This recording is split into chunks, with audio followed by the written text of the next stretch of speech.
Cheikh Oumar Sissoko, cinéaste, actuel coordinateur de Espoir Malikoura et membre du comité stratégique de M5, Rassemblement des forces patriotiques.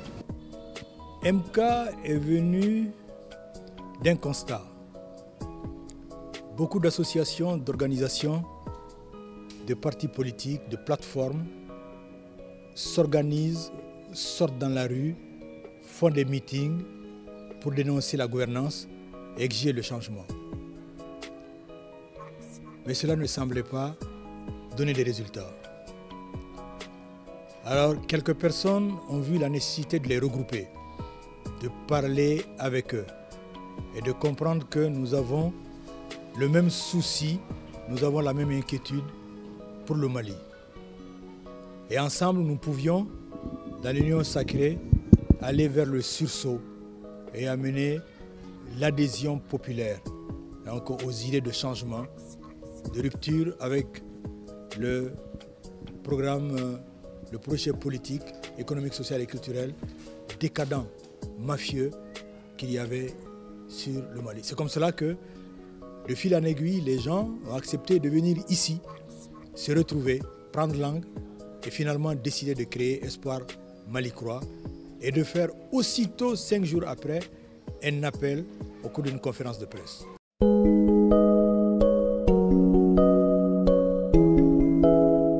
Après l'appel, nous avons eu non seulement un rassemblement des forces, des associations, des partis. Nous en sommes venus à une cinquantaine d'associations, d'organisations, de plateformes et de partis. Mais la CEMAS nous a rejoints tout de suite en se déplaçant pour venir nous dire « Nous sommes parfaitement en phase avec vous, nous voulons que nous soyons ensemble ». Après, c'est le FSD, par Kaoudim, la CEMAS par Kaoudim. Le FSD aussi est venu pour nous dire la même chose et nous disant qu'ils étaient en train de préparer un manifeste. La CEMAS a préparé une conférence de presse après. Nous y avons été associés et nous avons vu la nécessité de nous réunir pour vraiment former cette union qui peut rassembler beaucoup d'autres personnes. Autant dans notre appel, nous avions dit que c'était ouvert à toutes les forces patriotiques, autant à la venue de ces deux-là, nous avons dit, voilà, nous avons déjà bien commencé, il faut aller encore de l'avant. C'est là où nous avons fait une conférence de presse le 30 mai, qui a ouvert toutes les perspectives.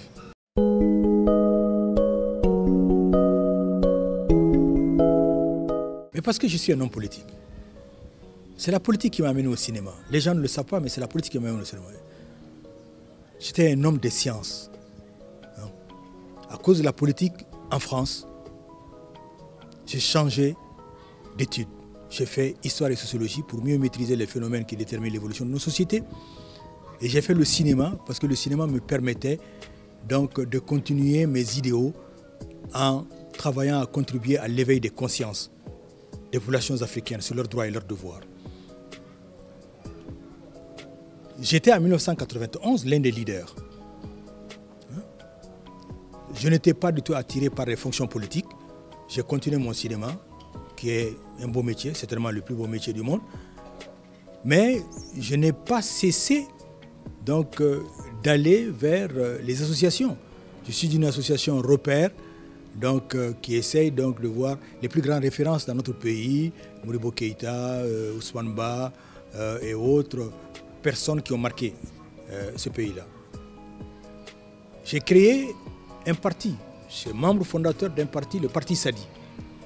J'ai été le président de ce parti de 2002 à 2014. Mais je n'ai jamais brigué la magistrature suprême. Parce que ce n'était pas dans mes cordes, je n'en voulais pas. J'ai essayé de pousser des plus jeunes que moi pour y aller. En l'occurrence, c'était Dr Oumar Mariko. Et puis en 2014, j'ai vu la déconfiture de la classe politique, le peu de sérieux, vraiment privilégiant leurs intérêts propres aux intérêts du pays. Alors j'ai arrêté. J'étais appelé à d'autres fonctions.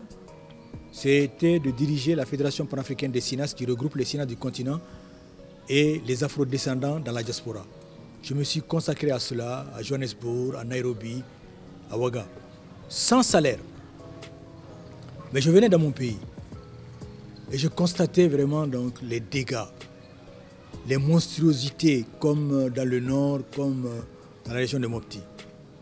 J'ai rencontré une fois le président. Je lui ai dit les faits. C'était en 2017. En lui disant les travers par rapport à lui-même, par rapport à la famille, parce que je suis un proche de lui. Il m'a écouté. Je ne suis plus jamais arrivé à le voir. J'ai tout fait pour le voir après le festival de Ouagadougou où il avait été l'un des invités. Je l'ai vu en 5 minutes. J'ai voulu parler, il m'a dit non, on se retrouve à Bamako, on va parler. De février 2019 à février 2020, j'ai tout fait pour le rencontrer, rien à faire. J'ai écrit contre Macron parce que j'ai été offusqué par la façon cavalière avec laquelle il a convoqué nos dirigeants, nos présidents. J'ai fait une lettre ouverte.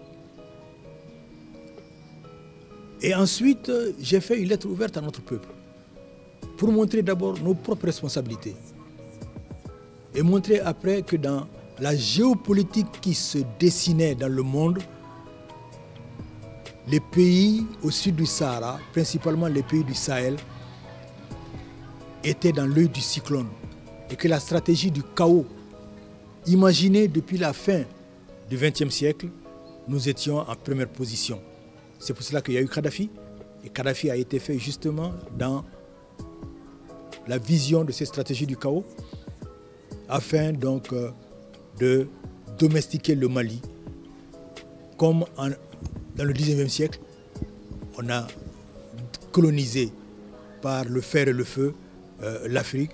Il fallait maintenant, et ça c'était la mission civilisatrice, cette fois-ci c'est la mission humanitaire qu'on a utilisée. Parce que tout simplement, les nouvelles technologies ont révélé l'immensité des richesses, des potentialités dans le sous-sol du Mali, à Kabou Haklima. Sur tout notre territoire, or, diamant, uranium, fer, coltan, cobalt, terres rares, pétrole, gaz, platinium. Partout, c'est cela. La communauté internationale ne peut pas laisser passer cela.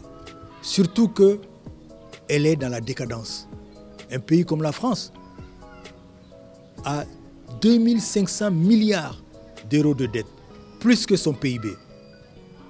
Et ça, c'est le capital financier qui lui a fait ces dettes-là. Le capital financier, les multinationales, c'est-à-dire les banques et les multinationales, qui finissent par lui imposer à l'État français son point de vue et ses dirigeants. Si vous regardez en 2013, tous les dirigeants français sont venus au Mali. Hollande, les premiers ministres, les ministres des Affaires étrangères, les ministres de la Défense, sa concubine, le ministre de l'Intérieur, le président de l'Assemblée nationale, le président du Sénat, les hommes d'affaires, les députés, tout le monde, ils sont venus ici. Mais c'était pourquoi? C'est l'intérêt qu'ils portent au Mali, qu'ils considèrent plus ou moins comme leur propriété. Ils sont venus contrôler et ils ont manipulé nos dirigeants. Nos dirigeants n'ont pas été à la hauteur, que ce soit Diongounda Traoré, que ce soit Ibrahim Boubacar Keïta. Ils se sont soumis à eux, faisant de notre pays aujourd'hui le désastre que l'on voit. Comment on peut fermer les yeux sur cela? Comment on peut ne pas être actif et voir comment apporter sa petite contribution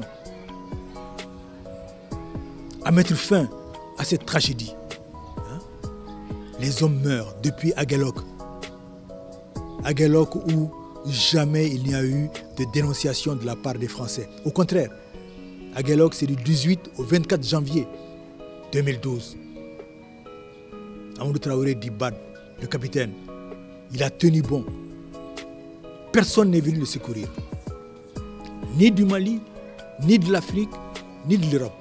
100 personnes ont été sauvagement massacrées par les rebelles et les terroristes en association. 24 janvier, fin de la tragédie. 26 janvier, le ministre des Affaires étrangères de France, Alain Juppé, déclare sur Europe 1 relayé sur RFI. Le MNLA est en train d'enregistrer des succès éclatants sur le terrain. C'est une honte. C'est une honte. Sans oublier ce qui s'est passé à Kidal.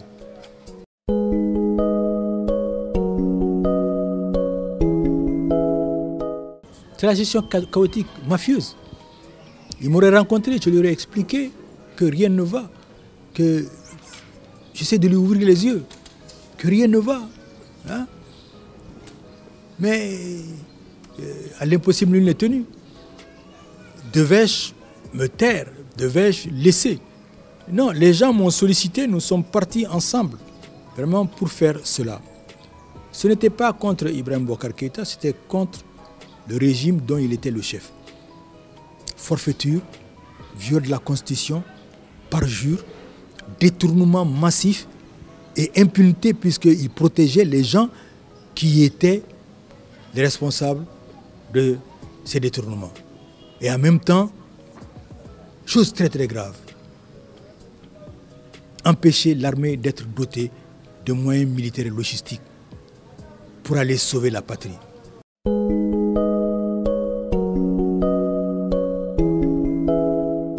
Quel poste je peux avoir? S'il y a un poste que je peux avoir pour sauver le Mali, je ne refuserai pas. Je suis aussi solide que ces jeunes-là qui dénoncent les vieux. Finalement, ils ont compris, ils m'appelaient le plus jeune des jeunes. C'est moi qui ai marché de la place de l'indépendance à Sébenikoro. J'ai fait ça sans problème. C'est vrai, je suis vieux, je suis jeune dans la tête, mais en même temps, je fais régulièrement du sport. Je tiens, et chaque fois qu'il s'agit de politique, quand je me mets dans la politique, c'est comme si je me régénérais. Je l'ai fait pour le Mali, je n'ai pas fait pour l'argent.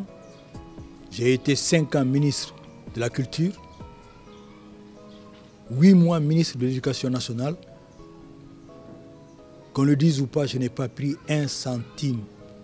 Je n'ai pas construit un mètre de mur. Et j'étais en location après. Ce bâtiment-là m'appartient, je l'ai construit dans les années 90 avec l'argent de mon cinéma. Je n'ai pas autre chose.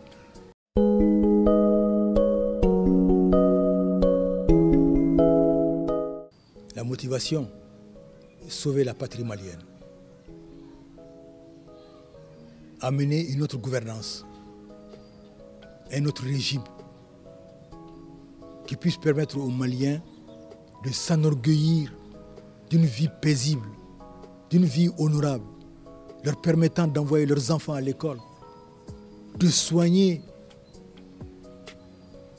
leurs gens, permettant aux opérateurs économiques de développer leurs entreprises, permettant la richesse dans notre pays. Nous avons un pays riche, riche de ses ressources humaines, 70% au moins de 35 ans. Il faut simplement donc les éduquer, il faut qu'ils soient sains de corps et d'esprit. Hein? Et puis pouvoir capitaliser ce que nous avons dans notre sous-sol. Hein? Le grand Mali que Modibo Keïta et mon oncle Ousmane Ba voulaient, c'est cela que je veux pour le Mali. On n'a pas honte de voir que les enfants ne vont pas à l'école. On n'a pas honte de créer plus de 200 partis en croyant que la démocratie, c'est justement le multipartisme et puis la prolifération des médias. Non. La démocratie suppose des droits. C'est vrai, le droit de créer des partis, le droit d'opinion, mais c'est d'abord le droit à la vie. Le droit à une justice égale pour tous. Le droit à l'école. Le droit à la santé. Le droit à l'emploi. Le droit au logement. Le droit à un environnement sain. Le droit d'élire son représentant ait le droit de le démettre. Aucun de ces droits n'a pu être acquis de 1992 à maintenant. Mais ceux qui ont eu en charge l'État se sont enrichis.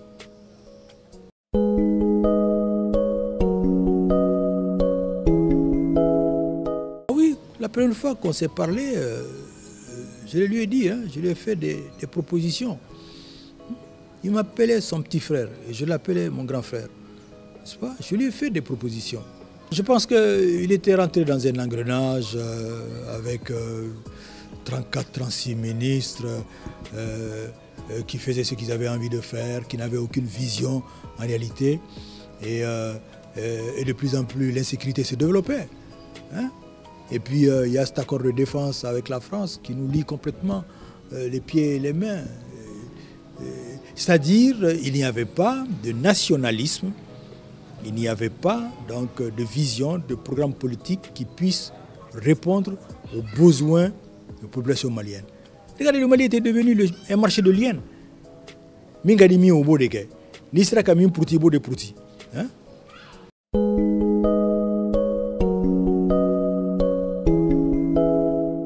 Dunga, qui est le communicateur de la CEMAS, il a toujours essayé de tirer la couverture à la CEMAS et puis à mettre Kaoudim sur un strapotin.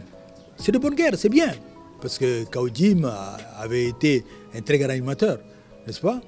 Donc, et comme c'est lui qui était le communicateur, il a présenté comme le numéro 10. Le numéro 10, l'infatigable, etc., etc.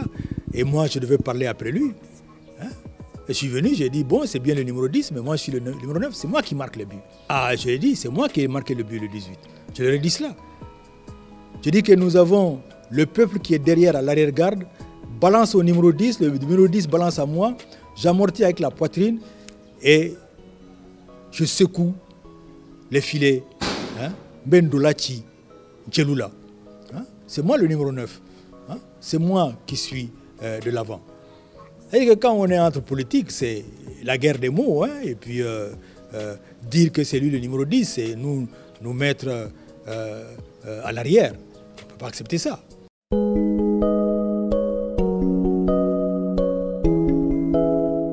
Non, c'est le peuple là qui a fait le scénario. Honnêtement, on est venu avec le souci, plutôt la conviction que non, rien ne va. Que ce régime a trahi, que ce régime a mis en place donc un programme de destruction et d'abandon de la souveraineté, destruction du pays et d'abandon de la souveraineté. C'est cela la réalité. Quand vous laissez Kidal entre les mains donc, du MNLA, de la CMA et de HMUA, quand vous laissez installer 4 bases françaises, quand vous laissez installer la MINUSMA, mais avec tellement de moyens, et que malheureusement, l'insécurité continue à aller grandissante, il faut se poser des questions. Non. Le niveau des technologies aujourd'hui autorise que l'on puisse voir tous les mouvements dans le Sahel avec les drones et les satellites.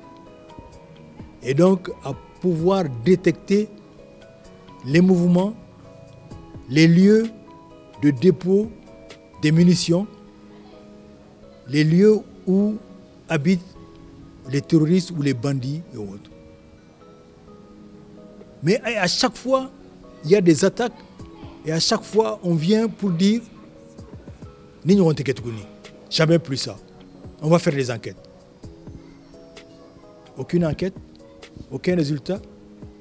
2 semaines après, c'est la même chose ailleurs ou sur le même lieu.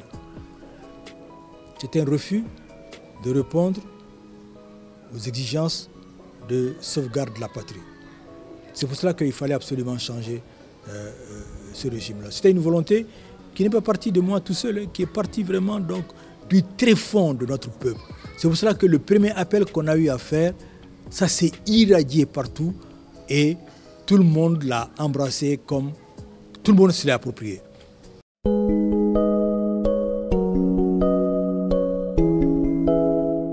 Non, ça s'est passé de façon très démocratique. C'est l'imam Diko qui est venu faire la proposition. Au moment où on était tous convaincus qu'il fallait aller jusqu'au bout, jusqu'à la démission de Ibeka et de son régime. Il est venu faire la proposition de le maintenir et de faire la transition avec lui. Moi, en tant que premier responsable de MK, je suis à M5 sur la base d'une stratégie, c'est de faire partir Ibeka et son régime. J'ai demandé tout naturellement de me laisser aller à ma base et poser la question. Il y a eu un tollé, hein? Oh non, pourquoi vous êtes le premier responsable? J'ai dit non. Nous, à MK, nous avons des principes. C'est l'Assemblée générale qui commande. Hein? Vous nous laissez aller poser la question. Les autres ont signé. Nous, on est venu poser ici, dans cette grande salle-là. On a débattu pendant 3 heures de temps pour dégager à l'unanimité non au mémorandum. Nous continuons la même voie, c'est la démission de Ibeka et de son régime. Ils m'ont traité de radical, alors qu'en réalité, j'étais le démocrate. Hein? Moi, j'ai une base derrière, je ne veux pas prendre la décision sans la base. Eux, ils ont accepté de prendre la décision sans leur base. Ils ont le droit, même si je ne suis pas d'accord. Donc non, c'est comme ça que ça s'est passé tout simplement. On ne s'est jamais quitté en fait. On ne s'est jamais quitté. On a continué à aller aux réunions de M5. Et puis, quand il a il a dit non. Il leur a même dit, bon voilà, j'ai reçu votre papier, maintenant allez voir la majorité. Une majorité que lui-même il n'a jamais respectée. Une majorité qu'il n'a jamais consultée. Hein? Alors c'était de la plaisanterie.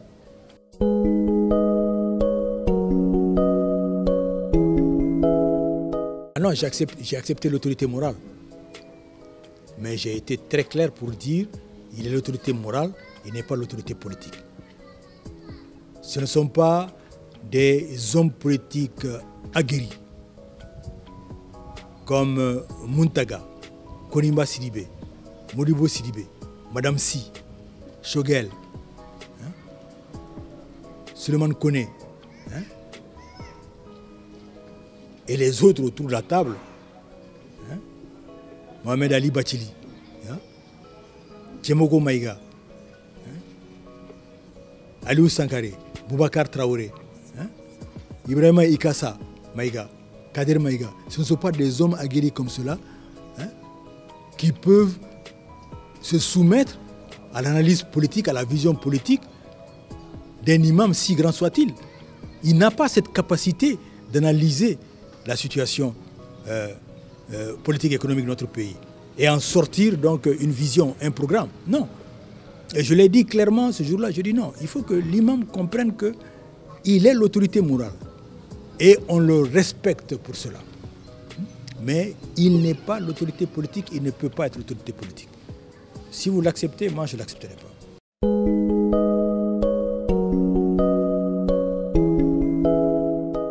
Ce qui m'empêchait de dormir, c'était la situation du Mali. Les gens qu'on tuait dans le centre du Mali. Les gens qu'on tuait dans le nord. Les brigands qui se développaient sur les routes. Et le fait que les services de l'État étaient absents, l'administration était absente. Le pays allait à volo. C'est ça qui m'empêchait de dormir. Mais sinon, les nombreuses réunions,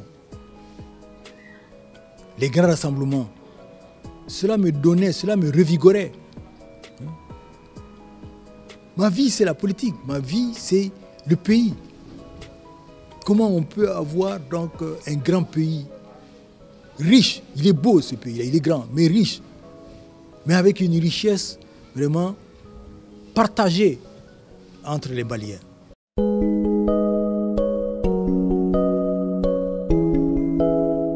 On était d'accord aussi vraiment pour faire la transition et aller vraiment vers le changement. Parce qu'on demandait la démission de Ibeka et la fin du régime de Ibeka. Ce qui voulait dire qu'il fallait procéder à la mise en place d'une gouvernance vertueuse, n'est-ce pas? Et on avait ça en point de vue. Donc, préparer une transition. Le hic a été qu'il n'a pas été accepté qu'on prépare à l'avance la transition. C'est-à-dire, mais nous l'avons proposé. Et MK a dit, nous allons inéluctablement vers la fin de ce régime-là. Alors ne soyons pas surpris, hein. Préparons les textes de la transition, préparons les différents organes possibles pendant la transition et allons même vers une unité qui nous amènerait à choisir quelqu'un pour la présidence de la transition. Ou quoi pas da. Kwanganto et Ibeka Kabe. Politiquement, on n'a pas accepté de se pencher là-dessus. C'est ça le grand problème donc, de la classe politique malienne. Toujours préoccupée par autre chose que principalement l'avenir du pays, dans le sens donc, de le faire pour le bonheur des Maliens.